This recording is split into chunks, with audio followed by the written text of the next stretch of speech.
If we're good to go here, I think if you look at our recruiting class, I think I'm excited about it. I think we met our needs. I think that's the important thing. We went out there, number one, to make sure we got a quarterback. We got the quarterback we wanted. He's already in school here. We felt we had to add depth at the offensive line. It was really important, too, that we got at least one JUCO kid and also another guy on campus right now, which Addison's here, which was big. We felt like we had to get more athletic at linebacker or more athletes in here.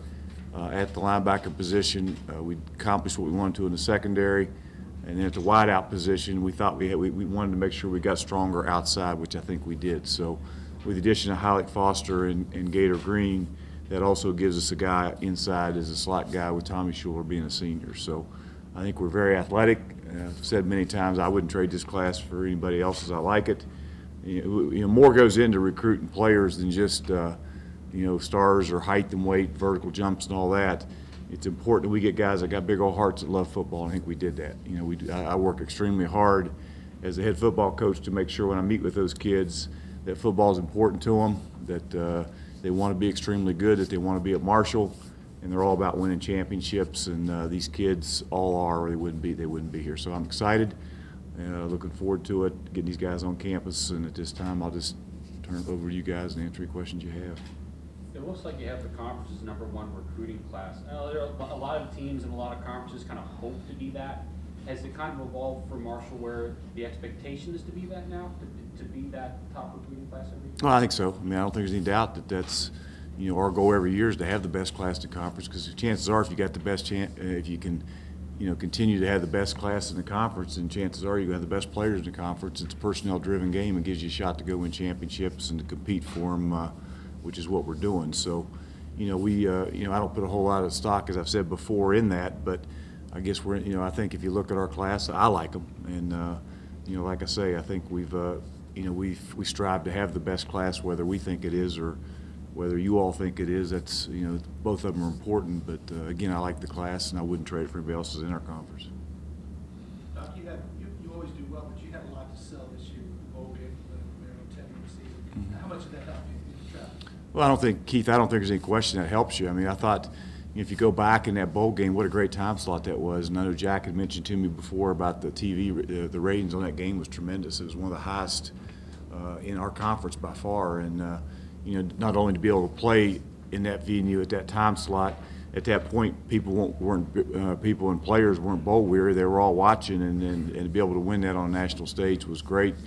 I think the other thing is I don't think the people that have contributed to this vision campaign has been huge, because now bringing these kids on campus, you not only tell them and show them pictures about what that indoor is going to look like, but you can take them out there and show it. It's actually up and under construction and going to be finished in August with the Hall of Fame and all the new facilities. So, it's just a combination of the exposure we got. The facilities now have hit and helped us, and all that's tremendous. But you know what? Marshall is an attractive place to be right now, because kids like to play for championships. They like to win. They like to play on national TV. And right now we're a great name as you go into those homes in Florida and Georgia and Virginia and Ohio, which is our recruiting base. Then people know who Marshall is. Doc, how much of an advantage was it this year to have your coaching staff intact? Where last year you had a lot of flux, guys coming and going, and really a new recruiting coordinator, Todd Hartley. Yeah, and Todd did a tremendous job. I mean, I can't say enough of how much Todd's brought to being the recruiting coordinator. He's been tremendous. I mean, not only is he a great recruiter on the road, but I don't know if I've ever been around anybody more organized than what he is. I mean, he's extremely organized, and he keeps those guys, all the coaches, he keeps them, as far as the days we watch tape. And, one thing we tell our guys, and we do it every day, we recruit every day. And it's part of our plan to win is to make sure during the season, now off season, whatever, our guys have to recruit every day, and we do that, whether it be writing letters in the mornings during staff meetings or whatever. But he's on top of all that. He did a great job, I felt, going into last spring of making sure everybody had their areas evaluated. And he's a great young coach, does a tremendous job of that. And I'm glad he's on our staff, because he's done a great job. But as you mentioned, having all those guys, there wasn't a lot of turnover, or wasn't any turnover, thank goodness. And to have those guys in place has been huge, because Adam Fuller went into Tampa, did a tremendous job getting Sean Cronin back, did a great job, pulling 2 kids out of Lake Gibson, which he's done a great job in Lakeland. Prior to that, got a great kid out of Palm Bay. You know, Thomas Brown's got his feet in Georgia now. We've got a couple tremendous kids out of Atlanta.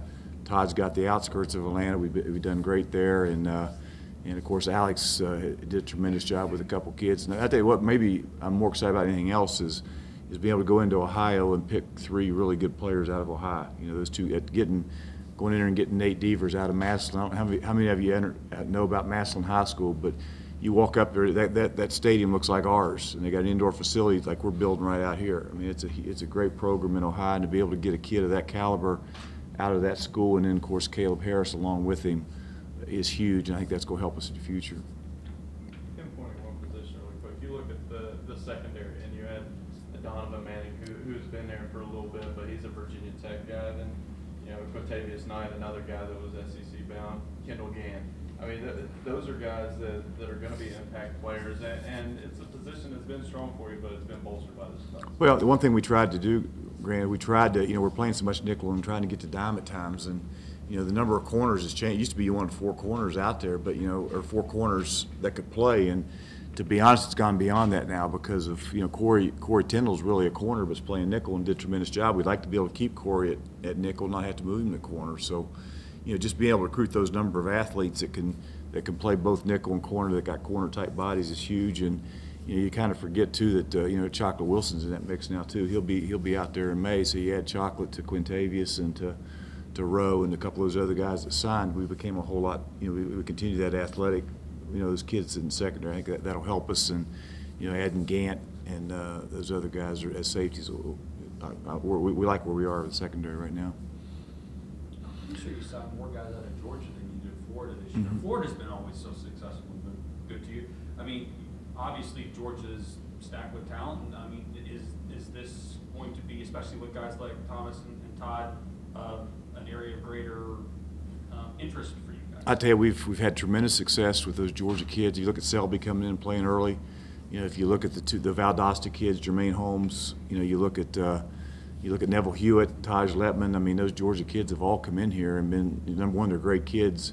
They love football and they're really good players. So, you know, we've done. You know, we like those Georgia. You know, I like those Georgia kids. But you know, if you add Manning and Ricardo Williams as Florida kids to that class that and really they're part of that class this year.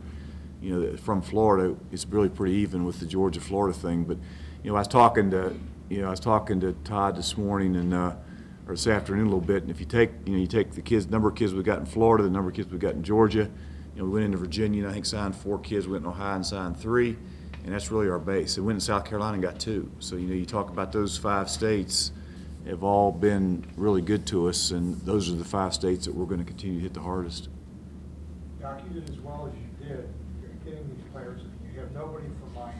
When's the last time a Doc Holliday recruiting class had nobody from Miami? I'm not sure that. Well, we count Ricardo Williams and Donovan Manning. We'll count those 2. We still got 2 from Miami this year. But you're right. You know, it's unusual. But you know, and don't get me wrong. We want to continue. We'll continue to recruit. It just happened to fall that way this year, to be honest. And but Alex does a tremendous job down there. We were in on a couple kids there. Matter of fact, had the opportunity to sign a couple kids down there, but found other kids that were better elsewhere. So I really don't care where they're from, as long as you know we're going to take the best players to give us the best chance to win, and I think that's what we've done. Who opened up the Tidewater for you and had a Tidewater? JC's done a tremendous job down there. JC went in there and you know got those kids out of there, and you know, like I say, he's. You know, Fork Union's been really good to us, and you know the Addison kids from Fredericksburg, Virginia. So, you know, I think after you know where we are right now, we know exactly you know our target areas, and all you know if we continue to recruit those states well, we'll be fine. Coach, this is your 4th and 5th recruiting class. If you look back at the first class coming in here, what philosophy, if any, changes with how you guys go about recruiting? Well, none's changed. I mean, we have plans in place, and. You know, the thing that's different from the first one, we had about 2 weeks to get that first class together. And got a couple, you know, Garrett Scott ended up being a really good player. Gator Hoskins ended up being a tremendous player for us. And, you know, I think with that first class, we had a few misses because of the time. You know, this is a time you didn't get to know those kids as well as what you've had the last 3 years. And, you know, these last 3 classes that we've had, you know, we've held them together, and there's a lot of them still here. You know, the senior classes now, if you look from a year ago, has gotten bigger.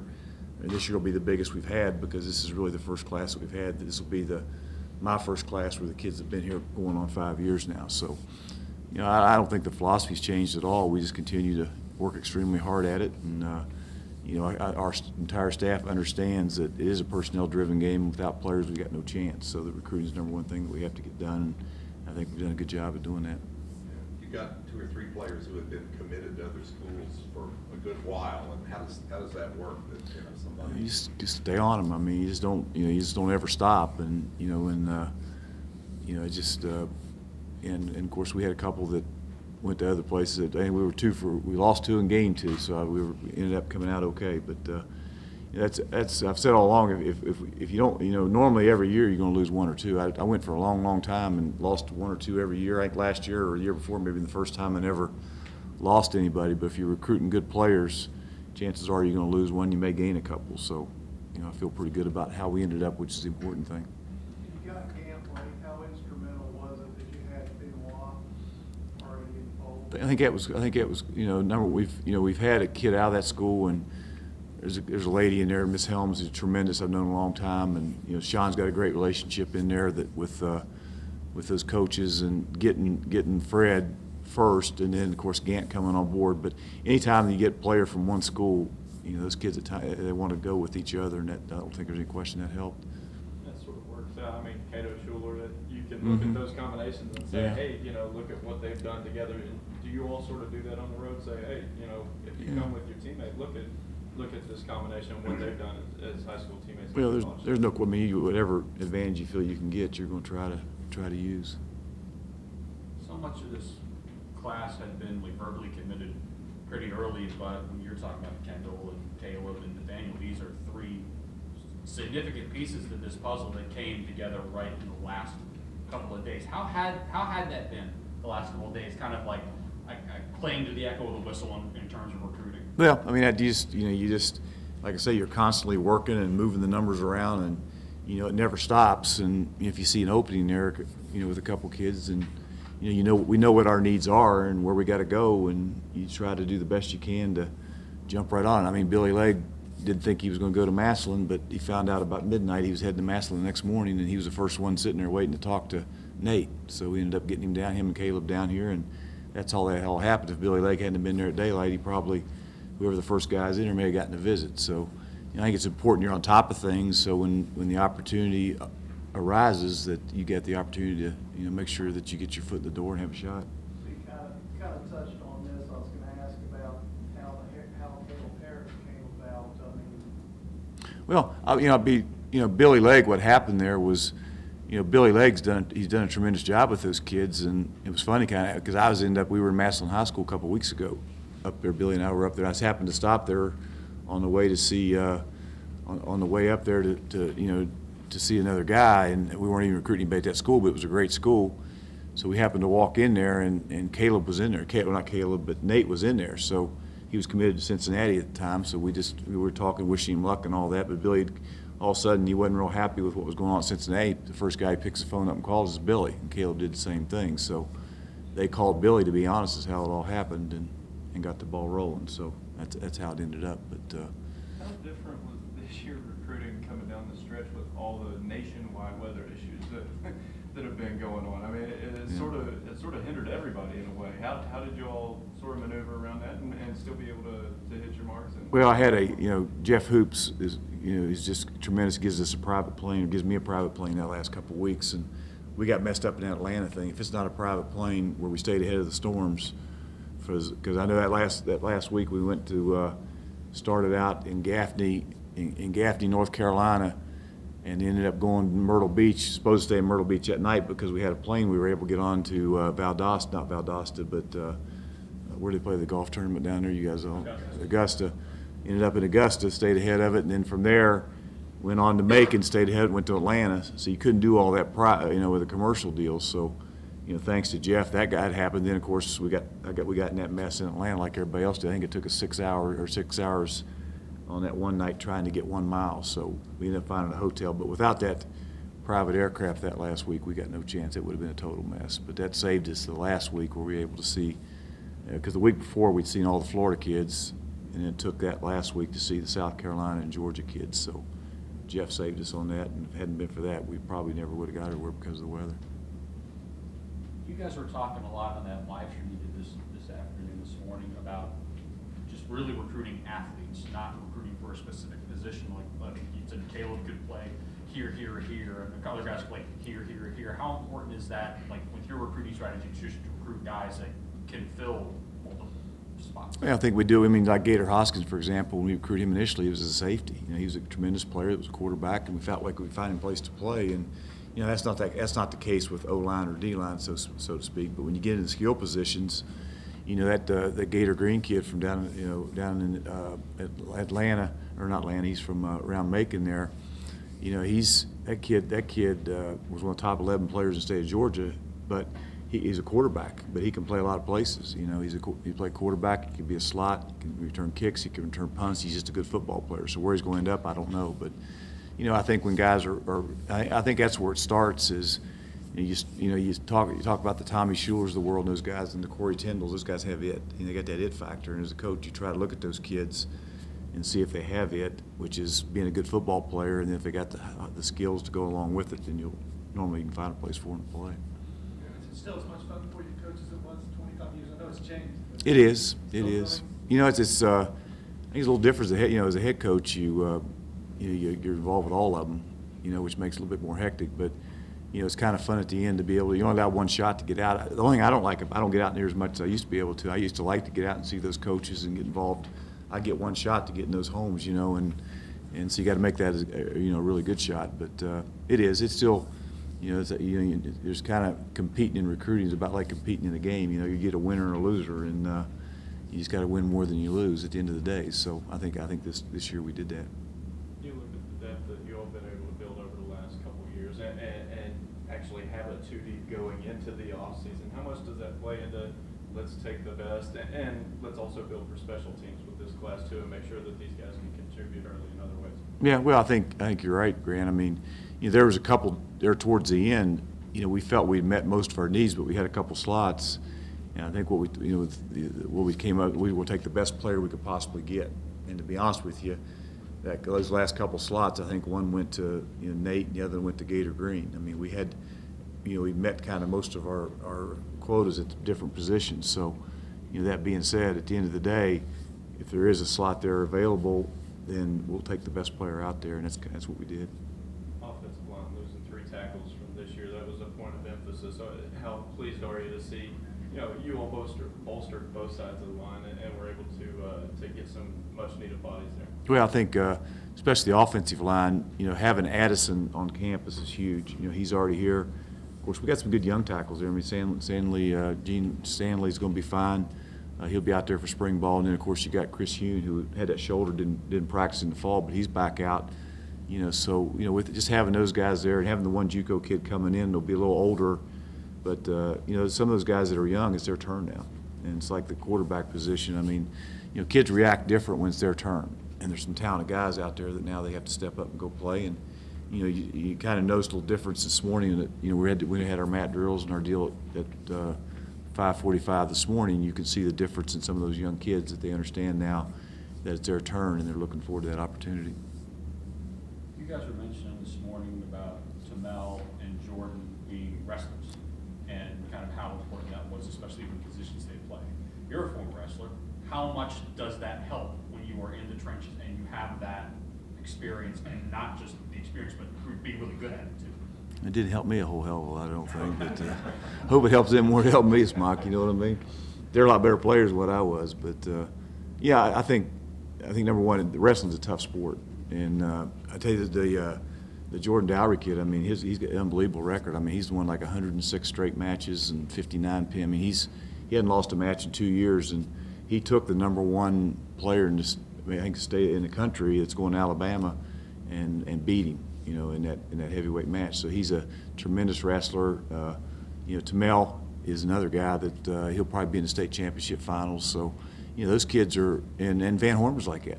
Van Horn was a wrestler. So those guys, number one, if you get a guy that's wrestled and been pretty good at it, he's tough, and those kids, we're excited about those kids because the way they go about their work. Does it help with like body positioning or Oh, yeah. hand or something? Well, you know, the game, any game where it's football or basketball, it's a lot about knee bend and be able to bend your knees. And, you know, you don't want to be waist benders, you want to be knee benders. You know, whether it's baseball or whether it's basketball or football or wherever you are, you want to be able to bend your knees. And that, I think you got to be able to bend your knees. You got to be able to play with leverage and all those things that you have to do in wrestling. And sort of getting to that point too, the discipline of it and footwork flexibility. I mean, all those things.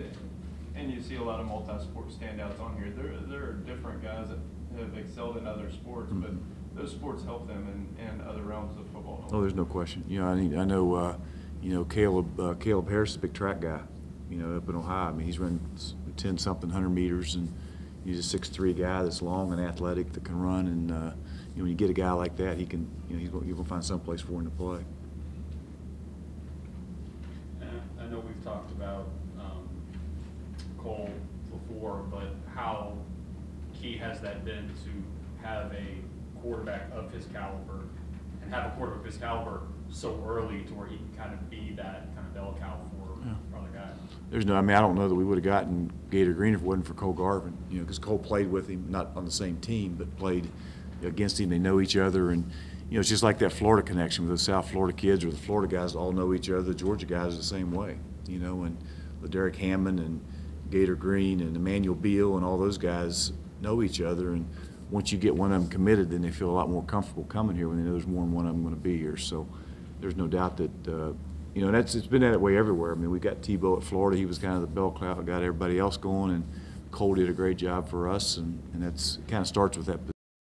When you've got a guy who wins 39 or 42 games, not just the physical aspect of it, what's the mental aspect like to see a guy who's been able to lead a team to do something? No, he's just, I mean, that's what you want in your quarterback. He's a winner, and it's what Cato was. I mean, Cato was a guy that all he did was win, you know, and that's, you know, it's important you have a guy taking a snap that's got that mentality, he's got that confidence, and that's what Cole brings too, because he's a great leader that's had a tremendous high school career, and that needs to carry over to us, and I think it will. Getting back to just the word of mouth aspect with a lot of recruits, is that one of the benefits that you see of social media in the recruiting game, is the fact that these kids can keep in touch and sort of talk to each other, whereas your all's time is limited? Yeah, I mean, you know, that and social media's gotten out of hand, I think, but with all the Twitters and everything that's going on with all that. But there's no doubt those kids communicate a lot more now than what we used to, or what they used to, you know, and it's a lot easier to communicate with them now. And to be honest with you, you know, the coaches can communicate with the kids a lot better. You know, it's a lot easier now when it's a dead period, or when it's a quiet period and you're only allowed one call a week. Well, now all you can do is Facebook those kids, or email them, or whatever, and they'll call you back. So there's a way to get to them, you know, without because you can't, if you couldn't call them, you couldn't talk to them if you needed to. But now you can Facebook them or email them or whatever you got to do to get them to get back to you. So the communication part of it's been a lot easier. It's made it easier. Do you do any more of that than you used to, or are you I still don't do it. on the outside looking in? I can text. That's about it. I can text and I won't. And then Jack handles my Twitter account. But, I can see. you can tell. Yeah. And Jack will continue to handle my Twitter account. Well, it's mine. That's right. Yeah, I don't know if you're allowed the legalities of it. Can you say anything about Josh Rhymes? I can't. No. I'd like to be able to. He's a great kid, but I can't. You know, for obvious reasons. But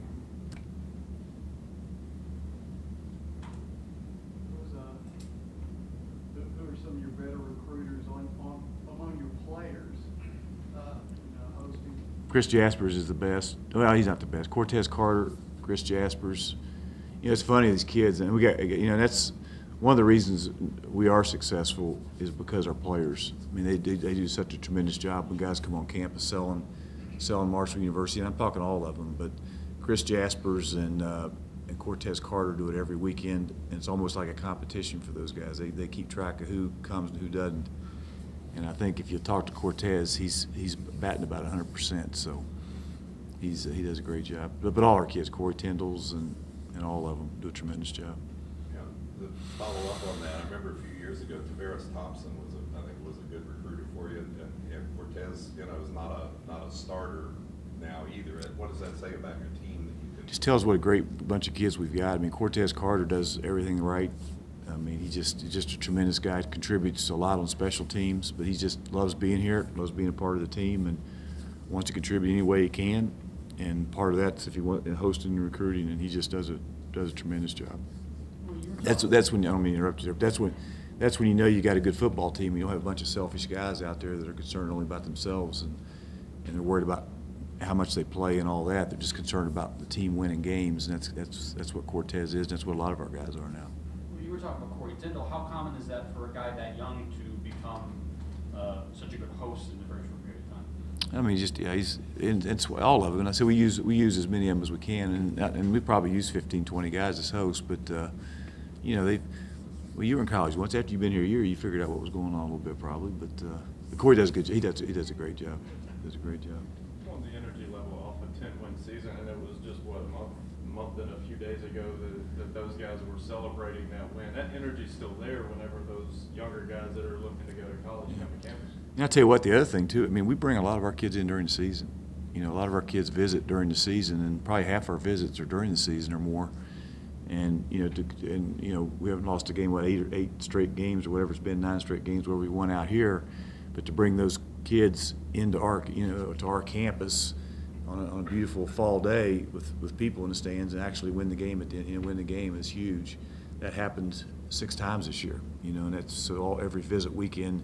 And it's kind of you know it's important that when you bring kids on campus, you know, during the season, the biggest thing you can do is win that game. And we were able to do that all 6 times. So every visit we had here during the season ended up being a good visit because of that. So kids are happy, coaches are happy, the food tastes better, and the whole deal. So when you win, it's all good.